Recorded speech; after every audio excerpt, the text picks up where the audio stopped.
উপস্থিত মুস্তফির এই ঐতিহাসিক স্থানের সর্বস্তরের ভাইরা আমার, আসসালামু আলাইকুম। হিন্দু ভাইরা আদাব। দীর্ঘ 16 বছর লড়াই সংগ্রামের হাজার প্রাণের বিনিময়ে একটি স্বৈর শাসনের পতন হয়েছে। এই স্বৈর শাসনের এই খনি জালেম হাসিনা সরকারের পতন করতে বাংলাদেশের ছাত্র যুবক সর্বস্তরের মানুষ বুলেটের সামনে বুক পেতে দিয়েছিল। তারা মৃত্যুকে জয় করেছে। একটি জগদ্দল পাথরের মতো বসেছিল বাংলাদেশের মানচিত্রের মধ্যে। এই অবস্থা থেকে মহান আল্লাহ তাআলা যে আমাদেরকে মুক্ত করেছে, এজন্য মহান আল্লাহ তাআলার দরবারে শুকরিয়া আদায় করি। আমি সেই সমস্ত শাহাদত বর্ষিত সমস্ত মানুষের বিদায় আত্মার প্রতি গভীর শ্রদ্ধা জানাই। মহান আল্লাহ তাআলা যেন তাদেরকে শহীদি দরজা দেয়। বিশেষ করে সাম্প্রতিক সময় কোটা আন্দোলনকে কেন্দ্র করে আমাদের বাচ্চারা, মাসুম বাচ্চারা, 4 বছর সন্তানরা যেভাবে মৃত্যুবরণ করেছে, আমরা 52 দেখি নাই, 69-এর কথা জানি না। মহান স্বাধীনতা যুদ্ধেও আমার পিতা সহ 30 লক্ষ মানুষ শাহাদাত বরণ করেছে। তাদেরকে আমরা বীরের মর্যাদা দিয়েছি, 2 লক্ষ মা বোনের ইজ্জত গিয়েছে। বাংলাদেশ যতদিন থাকবে ততদিন এই গণতান্ত্রিক আন্দোলনে যারা শহীদ হয়েছেন তাদেরকে আমরা বীরের মর্যাদায় দেখতে চাই। নিশ্চয়ই আপনাদের মনে আছে আমাদের রংপুরের ছেলে আবু সাঈদ রোকেয়া বিশ্ববিদ্যালয়ে ইংলিশ বিভাগের মেধাবী ছাত্র ছিল, গরিব ঘরের ছেলে। দেশের জন্য, গণতন্ত্রের জন্য, অধিকার আদায় করার জন্য কিভাবে বুক পেতে দিয়েছিল। আর খুনি জালেম হাসিনার সরকার একটা নিরস্ত ছেলেকে প্রকাশ্যে গুলি করে কিভাবে হত্যা করেছে সেই ইতিহাস আপনারা সবাই জানেন। আবু সাঈদ গোটা বাংলাদেশের মানুষের মধ্যে আলোড়ন সৃষ্টি করে দিয়েছে তার মৃত্যুর মধ্য দিয়ে। এটা কেউ মানতে পারেনি। তারপরে খুনি হাসিনা ব্যঙ্গ করে, উপহাস করে, কখনো ব্যবস্থা নেয় না। তার পরিণতি হয়েছে। নিশ্চয়ই আপনাদের মনে আছে, আমি মাঝে মাঝে বক্তৃতায় বলতাম যে শ্রীলঙ্কার স্বৈর শাসনের যে পতন হয়েছে সেদিকে তাকিয়ে দেখুন হাসিনা। ওরা তো জাঙ্গিয়া পড়ে গিয়েছে, আপনারা তো সেটাও পড়ার সময়ও পাবেন না। তখন যদি আমাদের কথা শুনতো, যদি তারা ক্ষমতাটা হস্তান্তর করে একটা নির্দলীয় নিরপেক্ষ সরকারের কাছে দিত, দেশের মানুষ যদি তার মন মতো ভোট দিতে পারত, তাহলে আওয়ামী লীগের এই পতন হয় না। আমার দুঃখ লাগে, কষ্ট লাগে। আওয়ামী লীগের মতো একটা ঐতিহ্যবাহী সংগঠন, তাদের এই ভয়ানক পরিণতির জন্যই হাসিনাই দায়ী। আমাদের ধর্মে বলে অহংকার পতনের মূল। অহংকার করতে আমাদের নিষেধ রয়েছে। তার ভিতরে যে অহংকার তৈরি হয়েছিল, যে দাম্ভিকতা তৈরি হয়েছিল, মানুষকে মানুষ মনে করে না, কাউকে সম্মান করে কথা বলে না। ওনাকে রক্ষা করবেন ওনার পুলিশ বাহিনী, ওনার বিজেপি, ওনার র্যাব, চতুর্দিকে ঘিরে রয়েছে ওনার সমস্যা কি? আপনারা জানেন নমরুদ, ফেরাউন, চেঙ্গিস খান তারা টিকতে পারে নাই। হাসিনা তো নস্যি। অনেক লোক আমাকে বলতো মাঝে মাঝে, দুলু ভাই আর কত রাজনীতি করেন, করতে করতে তো জীবনটাই শেষ করলেন, বাদ দেন, অবসর নেন, পারবেন না। আমি কেন পারবো না? বলে হাসিনা তো নামবে না। আমি বললাম এমন একটা স্ফুলিঙ্গ হবে আল্লাহর তরফ থেকে, ওর মসনদ খান খান হয়ে বঙ্গোপসাগরে ভেসে যাবে। সেই ঘটনাটাই ঘটে গেল। সুতরাং এই বিজয় অর্জন করতে মানুষ বাড়িতে থাকতে পারেনি। এই আমার গোকুন্ডার কর্মীরা দিনের পর দিন বাড়ি ছাড়া, বাচ্চাদের সঙ্গে দেখা নাই, মায়ের সঙ্গে দেখা নাই, বউয়ের সঙ্গে দেখা নাই। আর কিছু কিছু আমার আওয়ামী লীগের অতিরঞ্জিত ভাইয়েরা মুস্তুফির বাস স্ট্যান্ডে বসে খায় নাম লেখেন, তালিকা করেন। আর এমন কিছু দলবাজ পুলিশ হয়েছিল, তাদের ফোন ছাড়া সাধারণ লোকের ফোনও ধরে না। আপনি মামলা দিতে যান থানায়, আপনার মামলার দুনিয়ার ভুলে ঝাড়ের ভুল, বয়সনার ফোটা নাই, বাদীর স্বাক্ষর ঠিক হয় নাই, মামলা নেওয়া যাবে না, উপরের নির্দেশ। আপনি কিছুই করবেন না, আপনার বিরুদ্ধে মামলা হবে, ওদের বাদীরও দরকার হয় না। এটা দেশ চলতে পারে না। এই বাংলাদেশকে বিভাজন সৃষ্টি করেছে শেখ হাসিনা। আমরা সবাই ভাই ভাই, গরিব ধনী ফকির মিসকিন হিন্দু বৌদ্ধ খ্রিস্টান, আমরা সবাই ভাই, সবাই আমরা বাংলাদেশ। সেই বাংলাদেশকে আজকে ধ্বংস প্রাপ্ত করেছে এই আওয়ামী লীগ এবং শেখ হাসিনা। তার যে বক্তব্য, একই রকম বক্তব্য মুস্তুফি বাস স্ট্যান্ড, একই রকম, কোন তফাৎ নাই। সরকারি কর্মকর্তা কিছু কিছু অতি উৎসাহী হয়ে এমন অবস্থা তৈরি করেছেন, এই যে আগে মুস্তুফির বাজার দিয়ে যখন যাইতাম বাস স্ট্যান্ডে, ওই দোকানের ভিতর থেকে একটু করে সালাম যে কেউ যত দেখে না যে দুলু ভাই সালাম দিছে, তাহলে ওর উপরে চার্জ হয়। আর এখন আমি আসতেছি দুলু ভাই, তার কারণ হলো মানুষের ভিতরে যে ক্ষোভ ছিল, মানুষের ভিতরে যে চাপা দুঃখ ছিল, সেই দুঃখের বহিঃপ্রকাশ ঘটাচ্ছিল। এটা বুঝতে হবে। এই দেশের প্রধানমন্ত্রী বলে খালেদা দিয়ে এতিমের টাকা মেরে খেয়েছে, 2 কোটি টাকা নাকি উনি মারছেন। 2 কোটি টাকা এখন 9 কোটি টাকা হয়েছে, নারেও নেই দেখেও নেই। আর এই প্রধানমন্ত্রী, দুর্নীতিবাজ প্রধানমন্ত্রী বলে আমার পিয়নের কাছে 400 কোটি টাকা। লজ্জা আছে না? আপনি প্রধানমন্ত্রী, আপনার পিয়ন 400 কোটি টাকা ইনকাম করলো অবৈধভাবে, আপনি দেখলেন না, হেলিকপ্টার ছাড়া বলে সে বাড়ি যায় না, সেটা উনি বলে। এটা আবার বলে আবার হাসে। চিন্তা করে, আমরা যে এতদিন বলি পুলিশের প্রধান বেনজির, সে একটা দল কানালো, তার বডি ল্যাঙ্গুয়েজ দেখেন, এখনো অনেক সময় ইউটিউবে ফেসবুকে ভাসে, মাটির তলায় থাকলে নিয়ে আসব। উনি যে লক্ষ হাজার কোটি টাকা দুর্নীতি করলো, শেখ হাসিনা দেখলো না?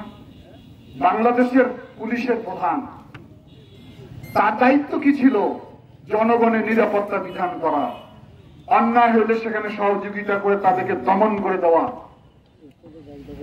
দুর্নীতিবাজকে গ্রেপ্তার করা। কিন্তু যিনি প্রধান, উনি দুর্নীতিবাজ।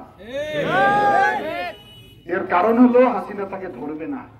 নেক্সাস তৈরি হয়েছিল, নেক্সাস ওদের ভিতরে চুক্তি হয়েছিল, আপনাকে আমি ক্ষমতায় রাখবো, আমি যা করি আপনি তাকায় দেখবেন না।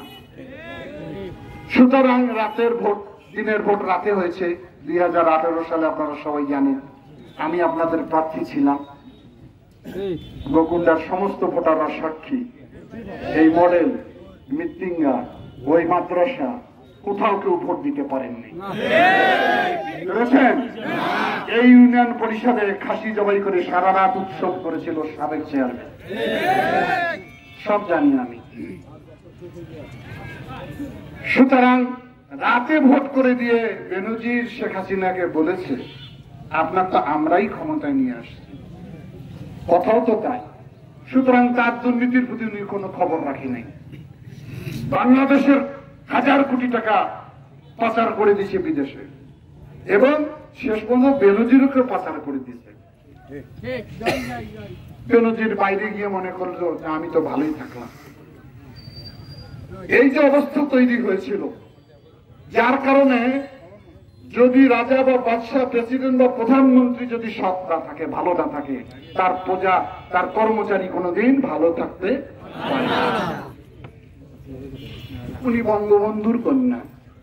আমার দেশ স্বাধীন করছে আমার বাপ, ওনার বাপ একটাই স্বাধীন করছে। আর আমার বাপ যে মারা গেল, শহীদ হলো স্বাধীনতার যুদ্ধে, তাদের কোনো মর্যাদা নাই।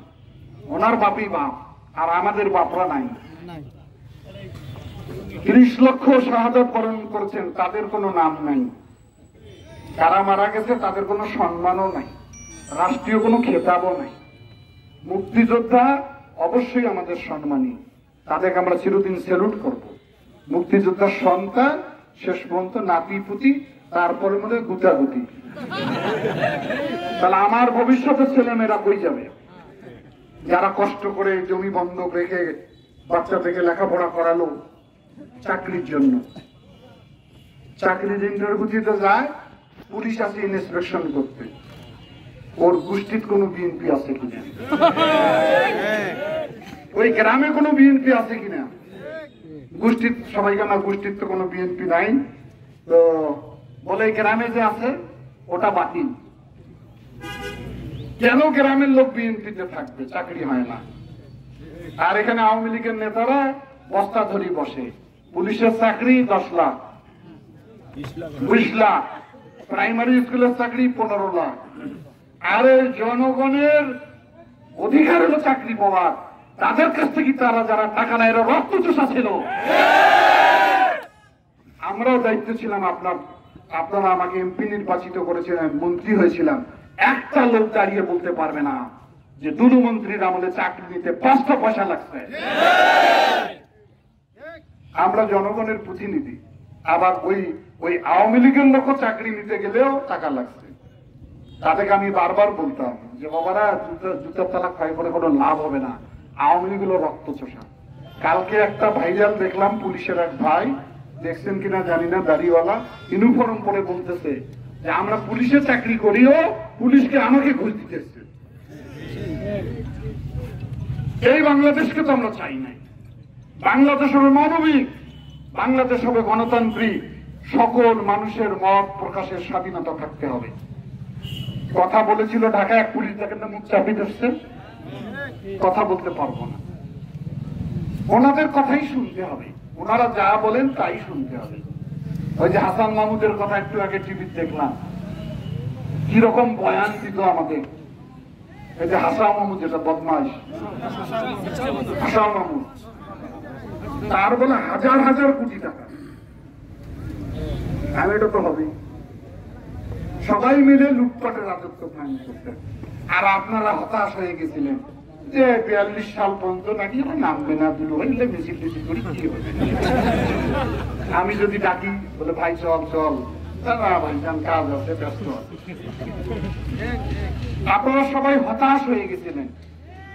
সেই হতাশার থেকে আমাদের ছাত্র, আমাদের কচি কচি ছেলেরাই আজকে বাংলাদেশের পূর্ব দিগন্তে সূর্য উদয় করে দিয়েছে। আমরা সবসময় বলি আমাদের উত্তরসূরি হলো আমাদের ছাত্ররা। আমি তা বলি না এখন, আমি বলি ওদের উত্তরসূরি হলাম আমরা। আমরা যা পারি নাই তারা দেখিয়ে দিল। 52-তে দেখিয়েছে ওরা, 71-এ দেখিয়েছে ওরা। পৃথিবীর সমস্ত ছাত্র জনতা জেগে উঠেছিল খুনি হাসিনার এই নির্মম হত্যাকাণ্ডের প্রতিবাদ জানিয়েছে। জাতিসংঘ যখন কথা বলে তখন বলে জাতিসংঘ এক পেশে কথা বলে। যুক্তরাষ্ট্র যখন বলে এটা করা যাবে না, যুক্তরাষ্ট্র তো স্বাধীনতা যুদ্ধের সময় বিরোধিতা করেছে আমাদের। আর কথা বললেই ভাই রাজাকার বলেন। স্বাধীনতার যুদ্ধে এখানে অনেক মুরব্বী আছেন, কয়টা রাজাকার ছিল কুকুরটা? সারা বাংলাদেশ হলো 10,000, 20,000, ধরলাম 50,000 রাজাকার। তো 50,000 রাজাকারের যদি ছেলে মেয়ে নাতি পুতি হচ্ছে না, 2 নাই 3 লাখ হচ্ছে বাংলাদেশে।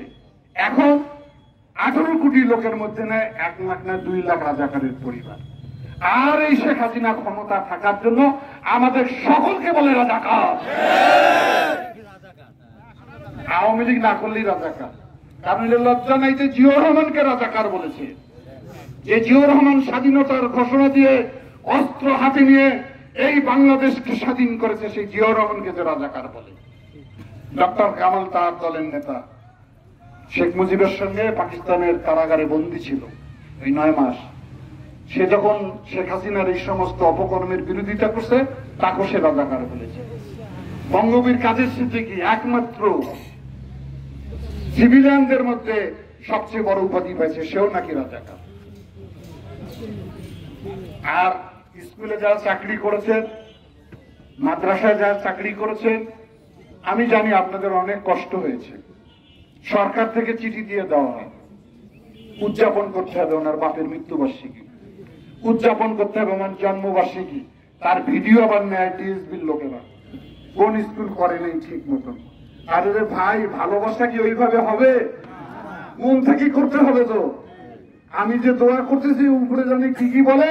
ওই যে জাকির মন্ত্রী ছিল একটা গরুর দালাল, সিলবাড়ি রৌমারির বাড়ি, ও শেষে বলে যে আমার বঙ্গবন্ধুকে আল্লাহ জাহান্নামে উচ্চ মাকামে দাও। আল্লাহ ওর মুখ দিয়ে এটা বের করে দিতে। চিন্তা করেন, বাধ্য করার মানুষকে শ্রদ্ধা করতে, এটা কি শ্রদ্ধা বাধ্য করে পাওয়া যাবে? শ্রদ্ধা তো ভিতর থেকে আসতে হবে। ওই করে দোয়া আর ওদিকে মন খারাপ করে বা গালাগালি করে। এই অবস্থার ভিতরে বাংলা অনেক কাহিনী, সে কথা আর যাই না। এখন সাম্প্রদায়িক 2-1টা কথা বলতে চাই না। এখানে একজন দামি এমপি হয়েছিলেন, তার হুঙ্কারে তো ভাই আমি থাকতেই পারি, চৌকিদার হওয়ার যোগ্যতা নাই। সে বলে দুলুকে দেখতে গেলে জেলখানায় যাওয়া লাগবে। আপনারা শোনেন নাই? এই ঘটনার 3 দিন আগেও মিশন মোড়ে ভাষণ দিয়ে বলে 24 ঘন্টার মধ্যে আসাদুল হাবিব দুলুকে গ্রেপ্তার করতে হবে, আমি এমপি সাহেব বলছি। বলতে চাই না দুর্গাপুরের বর্ডার দিয়া বোরখাপুরি কিভাবে যে গেছে রে ভাই। 17 বছর আওয়ামী লীগ আমার চেষ্টা করেছে গ্রেপ্তার করার জন্য, আপনারা পথ রোধ করে রেখেছেন, আগলিয়ে রেখেছেন। 17 বছরের একদিনের জন্য আপনাদের কারণে জেলখানায় নিতে পারে না। কত মামলা দিয়েছে আমার বিরুদ্ধে, পারে নাই। সুতরাং আমি সে কথা বলতে চাই না। ক্ষমতার একটু প্রজ্বলিত না হতে যে অহংকার তৈরি হয়েছিল, মনে করছে যেদিকে তাকাই শুধু আওয়ামী লীগ আর আওয়ামী লীগ, গাছের পাতাও আওয়ামী লীগ। এখন কি আছে ভাই? কিছুই নাই। যে টেলিভিশন গুলো সারাদিন ওই যে বঙ্গের বন্ধুর আলাপ করত, এখন দেখো ছবিটাও নাই। আছে যে পুলিশ, যে আনসার, যে সেনাবাহিনী পাহারা দিয়েছে, ওনার মুরালো কিভাবে রশি লাগে টাঙিয়ে ছিটতেছে। সমস্ত যুগে যুগে স্বৈরাচারদের পতন হলে এই ঘটনাই ঘটে।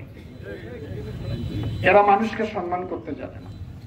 এখন ভাই একটা বিজয় আমাদের অর্জিত হয়েছে, স্বৈরাচারের পতন হয়েছে, শেখ হাসিনা দেশ থেকে কই বললেন না তো, শেখ হাসিনা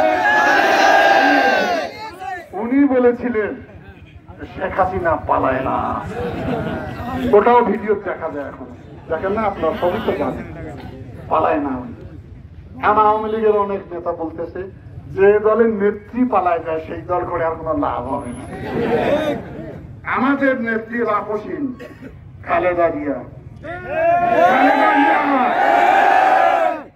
এত নির্যাতন হয়েছে, জেলখানায় 6 বছর অন্তরীণ রেখেছে, তারপরও খালেদা জিয়া আপোষ করে নাই, দেশ ছেড়ে পালিয়ে যায়।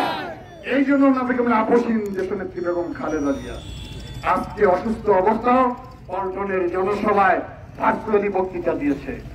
ওনার চেহারা দেখে বাংলাদেশের হাজার মানুষের চোখের পানি ধরে রাখতে পারিনি আমরা। বাংলাদেশের মানুষের জন্য উনি করেছেন। উনি যদি আগে আপোষ করতেন তাহলে অনেক আগে ওনাকে চিকিৎসার জন্য বিদেশে পাঠিয়ে দিত শেখ হাসিনা। শেখ হাসিনা বারবার বলেছে আপনি রাজনীতি ছেড়ে দেন, আপনি বাংলাদেশ থেকে চলে যান, আমি পাঠিয়ে দিই। খালেদা জিয়া বলছে যে আমার বাংলাদেশের বাইরে আমার কোনো বাড়ি নাই। শেখ হাসিনা বড় বাঙালি হয়েছে, বাঙালি জাতীয়তাবাদ। ওনার ছেলে বিয়ে করছে খ্রিস্টান। কি মিথ্যা বলতেছে? আওয়ামী লীগের মতো একটা শব্দ মিথ্যা বলবো। ওনার যে বোন রেহানা, তার মেয়ে টিউলিপ, তার স্বামী খ্রিস্টান, তার ছেলে ববি, তার বউ হলো খ্রিস্টান, তারাই হলো বাঙালি, তারাই বলে বাংলাদেশের মর্যাদা বেশি জানে। এরকম একটা আবহাওয়া সৃষ্টি করছে। আর কথা বললেই বলে একটা স্বাধীনতার চেতনার বিরোধী লোক, দাড়ি টুপি দেখলে তারও বিপদ। চিন্তা করে মৌলানা মামুনুল হক, মৌলানা আজহারি দেশান্তরিত, মৌলানা মামুনুল হককে কতদিনে জেলখানে বন্দি করে রাখলো। আপনি তাফসীর মাহফিলের জন্য যাবেন থানায়, ওসি সাহেব বলে যে আওয়ামী লীগের লোককে নিয়ে আসে। আর আওয়ামী লীগের লোক কি কোরআনের পাহারা দেন নাকি? নিয়ে যান, তাহলে ওনাকে সভাপতি করলে অনুমতি দেওয়া হবে। ওরা বিরাট দাহারিয়া মৌলানা হয়ে গেল। হ্যাঁ, বিরাট দাহারিয়া মৌলানা। ওদের ছাড়া নাকি তাফসীর করা যাবে না বাংলাদেশে। আরে তাফসীর মাহফিলে মৌলানারা তো মানুষকে ভালো থাকার উপদেশ দেয়, খারাপ কথা বলে। সেই ভালো কথাটা ওরা শুনতে চায় না। এই কারণে আমি মেঘে মেঘে অনেক বেলা হয়েছে, ওই যে বলে না যে ঘুঘু তুমি বারে বারে খেয়ে যাও ধান, আজকে তোমার বদিবে প্রাণ, সেই ঘটনায় হয়েছে। আমি এখন বলতে চাই আপনাদেরকে, বিজয় একটা অর্জিত হয়েছে, এখন অনেক কাজ বাকি আমাদের। এখনো তত্ত্বাবধায়ক সরকার হয়নি। ডক্টর মোহাম্মদ ইউনূসের নাম প্রস্তাব করেছে আমার বৈষম্য বিরোধী ছাত্র দলের ছাত্র সমাজ। উনি কালকে ঢাকায় নামবেন, সম্ভবত কালকে শপথ হবে সরকারে। আমরা সরকারকে দাবি করব আগামী 3 মাসের মধ্যে একটি নির্বাচন দিতে। সেই নির্বাচন হবে কিরকম? অবাধ, শান্তিপূর্ণ, সুষ্ঠু। যে যাকে পছন্দ করে শান্তিপূর্ণভাবে যেন ভোট দেয়, তাই তার মনের মানুষকে বেছে নিক। যাকে বেছে নেবে তাকে আমরা স্যালুট করবো। আমরা ওই নির্বাচন চাই না যে নির্বাচন দেখলে লোক যাতে ঘরের মধ্যে ভয়ে বন্দী না থাকে। 3% ভোট পড়ে না ভোট কেন্দ্রে, আওয়ামী লীগের লোকেরাও যায় না ভোট কেন্দ্রে। কেন জানা তো, এলো যায় না এলো তাই তারা কি করে। হ্যাঁ, আমি আর মামি আর স্বামী, এই হলো ক্যান্ডিডেট ওদের। আমরা চাই সকল মানুষ নির্বাচনে অংশ করুন, আনন্দ উৎসবে চলুক, জনগণ তার নেতাকে বেছে নিবে, এই দাবি আমাদের সরকারের। এখন কিছু কিছু দুষ্টি চক্র মাথা চাড়া দিয়েছে, সেই ব্যাপারে বলতে চাই। বাংলাদেশে হিন্দু, মুসলিম, বৌদ্ধ, খ্রিস্টান আমরা সবাই ভাই ভাই। মতাদর্শ আমাদের ভিন্ন থাকতেই পারে কারো না কারো। কেউ ওটা বিশ্বাস করে, কেউ এটা বিশ্বাস করে। কেউ বৃষ্টি ভালো লাগে, কারো রোদ ভালো লাগে, কারো মাংস ভালো লাগে, কারো মাছ ভালো লাগে, লাগে না? এটা আল্লাহর তরফ থেকে মানুষকে এভাবে বানিয়েছে। সুতরাং আমার বিএনপি ভালো লাগে, ওর আওয়ামী লীগ ভালো লাগে, ওর জাতীয় পার্টি ভালো লাগে, লাগুক, কোনো সমস্যা নেই। আমরা সেই বাংলাদেশে চাই যে আমরা সবাই মিলেমিশে থাকতে চাই। আওয়ামী লীগ সে কাজটাও করতে দেয়নি, করতে দেয় নাই। বিএনপির বাড়িতে যদি কেউ দাওয়াত খেতে গেছে, তারও বিরুদ্ধে ব্যবস্থা নিয়েছে। এই পরিবেশ নষ্ট হয়েছে। আমরা রাজনীতি করি, আমরা মানুষ, সবকিছুর ঊর্ধ্বে মানুষ। আমরা একসঙ্গে থাকতে চাই বাংলাদেশে। তোমাদের মতো আমরা মুখ চাপিয়ে রাখতে চাই না। দেখা যাচ্ছে কিছু দুষ্টি চক্র এই এখন পর্যন্ত যেহেতু বিভিন্ন জায়গায় প্রশাসন তেমন কার্যকারী ভূমিকা রাখতে পারে নাই, এই পরিপ্রেক্ষিতে কেউ না কারো বিরুদ্ধে গিয়া ভাঙচুর করতেছে, কেউ কেউ লুটপাটের মধ্যে দুষ্কৃতিকারীরা জড়িত হয়েছে। আমি সাবধান করে দেই, কারো বিরুদ্ধে কেউ যেন তার ব্যক্তিগত চরিত্র জিজ্ঞাসা যেন পালন না করে। জমির ঝগড়া, 23 বছর জমি দখল করতে নিতে পারে নাই, এখন গেছে জমি ঢাল দিতে। ভাই, ঘরে আগুন লাগছে, আপনি কি আলু পোড়া দিয়া খাবেন? এখন কি করবেন? পানি নিয়ে ঢালবেন না আগে? কিছু কিছু বদমাইশ লোক আছে আমাদের, ওরা ওই ঘর পুড়লে ওখানে আলু পোড়া দিয়া খাইতে চায়। এদের ব্যাপারে সাবধান। বিএনপির নেতা কর্মীকে আমি বলছি, আমাদের নেত্রী বলেছে, তারেক রহমান আজকে বলেছে, আমি অনর্গল বলে যাচ্ছি, দেশে শান্তি শৃঙ্খলা ফিরে নিয়ে আসতে হবে। বিজয় যারা অর্জন করে তারা পরাজয় শত্রুর উপর আক্রমণ করতে হয় না। তারা ভুল করেছে, তার নেত্রী পালিয়ে গেছে। আওয়ামী লীগ তো প্রশান্ত মহাসাগর চলে গেছে। আওয়ামী লীগের এই মাছি মারিয়ে হাত নষ্ট করার কোনো দরকার নেই। আপনাকে জেল দিয়েছে, কষ্ট দিয়েছে, আপনার দোকান দখল করেছে, অনেক কষ্ট আপনার মনে। খালেদা দিয়েছে তো আপনার কষ্ট না। এই বয়সে 6 বছর জেল খাটলো। তারেক রহমানের মতো তো আমাদের কষ্ট না। আমরা তো 2-4 দিন পালিয়েছিলাম। তারা যদি কষ্ট ভুলে মানুষকে শান্ত থাকতে বলে, আপনি আমি কে যে একটা মানুষের, সাধারণ মানুষকে ক্ষতি করব? আমি আজকের থেকে আপনার গোকুণ্ডাবাসীকে অনুরোধ করে করজোড়ে মিনতি করিবে, শান্তি শান্তি শান্তি ফিরে নিয়ে আসেন। আমরা বাংলাদেশকে সমৃদ্ধ বাংলাদেশ করতে চাই, আমরা আলোকিত বাংলাদেশ করতে চাই, আমরা জনবান্ধব সরকার করতে চাই। জনগণকে যে খোঁজ রাখবে, জনগণের পাশে যে দাঁড়াবে, সেই বাংলাদেশে যারা নিজেদের ভোট প্রয়োগ করতে পারবে, সেই বাংলাদেশ আমরা করতে চাই। আমরা এমন বাংলাদেশ করতে চাই না, আমি যখন মুস্তফি বাস স্ট্যান্ডে গাড়িতে আসতাম তখন কিছু লোক দৌড়ে আসতো আমার গাড়ি দেখে। এই 1 সেকেন্ড 2 সেকেন্ডের বেশি আমি থাকতে পারতাম না, আমার নিরাপত্তা থাকতো না, এমন অবস্থা তৈরি করা হয়েছিল। আমি তিস্তা বন্দরে যেতে পারি নাই। আমরা মনে করি সব জায়গায় স্বাধীন, সবাই চলাচল করবে, কারোর বিরুদ্ধে আপনারা কোনো প্রতিহিংসার কাজ করবেন না। ওরা যা করেছে আমরা তো সেই কুকুর হইতে পারবো না। তাহলে আওয়ামী লীগ আর বিএনপির মধ্যে তফাৎ কি? জনগণ বলবে এরাও তো একই রকম। আমরা চাই শান্তি থাক। যারা চুরি করেছে, যারা দুর্নীতি করেছে, যারা খুন করেছে, তাদের বিচার হবে। আইনের মাধ্যমে আমরা করব।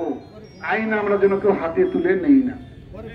কিছু কিছু এলাকায় যারা বিএনপিও করে না, কিছুই করে না, কিছু দুষ্কৃতিকারী আছে, ওরাই সুযোগটা গ্রহণ করতেছে। সবাই যাতে ঠিক মতো ব্যবসা বাণিজ্য করতে পারে তার নিরাপত্তা দিবেন। সবাই সবার কাঁধ মিলে মিলে আমরা থাকতে চাই, বুকে বুক মিলে থাকতে চাই, মানুষকে ভালোবাসতে চাই, ভালোবাসা দিয়ে মানুষের মন জয় করতে চাই। শেখ হাসিনার মতো বন্দুক বুলেট দিয়ে আমরা ভালোবাসা চাই না। জেলখানে আটকে রেখে ভিন্ন মতকে বন্দী করে রাখার মতো মত যেন আমাদের না হয়। আমরা যেন ওই মানসিকতার মধ্যে না যাই। নতুন বাংলাদেশ করতে চাই। যে দীক্ষা দিয়েছে আমাদের ছেলেরা, সেই দীক্ষা নিয়ে বাংলাদেশকে এগিয়ে নিতে চাই। যুগান্তে সূর্য উঠেছে, সেই সূর্য যাতে সমস্ত বাংলাদেশের মানুষকে আলোকিত করে, শান্তি দেয়, উন্নয়ন বাংলাদেশ দেয়। আওয়ামী লীগ হইলে কাঠ পাওয়া যায়, বিএনপি হলে কাঠও দেয় না। একটা গরিব মানুষ না খেয়ে থাকে, তাও দেয় না। এগুলো 16 বছর অনেক লোকের কাছে অনেক কষ্টের কথা আমি শুনেছি। আমাদের অবস্থা এমন বানিয়ে ফেলা হয়েছে, ভাই কোনো কথা বলার কোনো সুযোগই ছিল না, কোথাও যাওয়ার সুযোগ নাই। একটা দেশ চালায় ডিসি সাহেব, ইউনো সাহেব, এসপি সাহেব, ওই আওয়ামী লীগের ডান্ডা বান্ডারা, অন্য লোকের মতকে কোনোদিন ডাকে নাই, যার কারণে এই পরিণতি হয়েছে। যাই হোক, আমি আরো অনেক জায়গায় যাব। আমি আপনাদের মাঝে এসেছি এই কারণে, রাজনৈতিক আলোচনার বাইরে সবচেয়ে বড় প্রয়োজনীয় কথাটা শেষ পর্যায়ে আমি বলেছি, আমরা শান্তি দেখতে চাই। আমরা কোনো হানাহানি চাই না। আমাদের ভিতরে যাতে ভাই কারো জমির সমস্যা থাকে, 6 মাস পরে দিয়ে বিচার আমরা ঠিক করবো। এই মুহূর্তে করতে হবে কেন? এত অস্থির কেন? অস্থিরতা তো ভালো না। তোর দখল করছে, থাক, তুই 2 দিন অপেক্ষা কর, সরকার বসুক, আমি আইনের মাধ্যমে ঠিক করে দেব, কোনো সমস্যা নেই। নিজেরা যেন ভাইয়েরা আমার আইন হাতে তুলে নেই না, কারো বিরুদ্ধে যাতে আমরা কোনো না করি। আমি জানি সবই জানি। সুতরাং আমি জানি যারা মৃত্যুবরণ করেছে তার চেয়ে তো তোমার ক্ষতি বেশি হয়নি। কোনো এই প্রতিশোধ নেওয়া যাবে না, প্রতিহিংসা করা যাবে। সাধারণ মানুষের মাঝে ক্ষোভ আছে, দুঃখ আছে, কষ্ট আছে, ব্যথা আছে। সুতরাং সব কথা আমরা বুঝি। বললাম না, আমার প্রিয় নেত্রী একটু আগে পল্টনের বক্তৃতা, হলস্টেলের বক্তৃতা উনি বলেছেন, কথাই বলতে পারে না, অসুস্থ হল। ওনার বিদেশে চিকিৎসার জন্য কতবার আমরা দাবি করছি, সরকার কোনো ভ্রুক্ষেপ করে নেই। তারপরে উনি গুণাত করে এটা বলেনি। তবে আমরা দেশপ্রেমী সেনাবাহিনীকে স্যালুট করি যে তারা এই ক্লান্তি লগ্নে সঠিক দায়িত্ব গ্রহণ করেছে। ইতিমধ্যে প্রশাসনের অনেক রদ বদল হয়েছে, আইজিপি বদল হয়েছে, ঢাকার পুলিশ কমিশনার বদল হয়েছে, সেনাবাহিনীর ঊর্ধ্বতন কিছু কর্মকর্তাকে বদল করা হয়েছে, অ্যাটর্নি জেনারেল পদত্যাগ করেছে। 2-1 দিনের মধ্যে আরো অনেক পরিবর্তন আসবে। এই পরিবর্তনের ভিতরে একটা ন্যায় বিচার প্রতিষ্ঠিত হবে, সেই ন্যায় বিচারের পর্যন্ত অপেক্ষা করতে হবে আমাদের। একটু ধৈর্য ধরি, 17-18 বছর ধৈর্য ধরেছি, ইতিমধ্যে তো হয়েছে অনেক ন্যায় বিচার। যারা জোর করে জুলুম করে তাদের মতকে স্থাপন করার যে প্রচেষ্টা করেছে সেটা বুমেরাং হয়েছে, ফেরত দিচ্ছে বাংলাদেশের মানুষ। আজকে হলো ওদের আগস্ট মাস, শোকের মাস, টেলিভিশনের স্ক্রিনের ভিতর তার ছবি নেই। আর কি অবস্থা বানিয়েছিল তারা। শেখ মুজিব মারা গিয়েছে আর আওয়ামী লীগের লোকেরা চাঁদা তুলিয়া উৎসব করে, পিকনিক করে মৃত্যু দিবসের।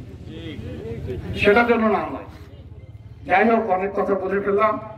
সব কথার পরে শেষ কথা, আমরা সবাই বাংলাদেশি, হিন্দু, বৌদ্ধ, খ্রিস্টান, মুসলমান, আমরা সবাই বাংলাদেশি। এই বাংলাদেশের জন্য আমাদের পূর্বসূরীরা রক্ত দিয়েছে, মা বোনরা ইজ্জত দিয়েছে। এই বাংলাদেশ যেন আর ধ্বংসপ্রাপ্ত না হয়, আর নষ্ট না হয়, বিনষ্ট না হয়, ওই হায়নার আওয়ামী লীগের হাতে যাতে আর কোনোদিন ক্ষমতা ফিরে না যায়। সবাই ভালো থাকেন, সুস্থ থাকেন, ইনশাল্লাহ আবার দেখা হবে। সবার শুভকামনা করে শেষ করছি। বাংলাদেশ জিন্দাবাদ।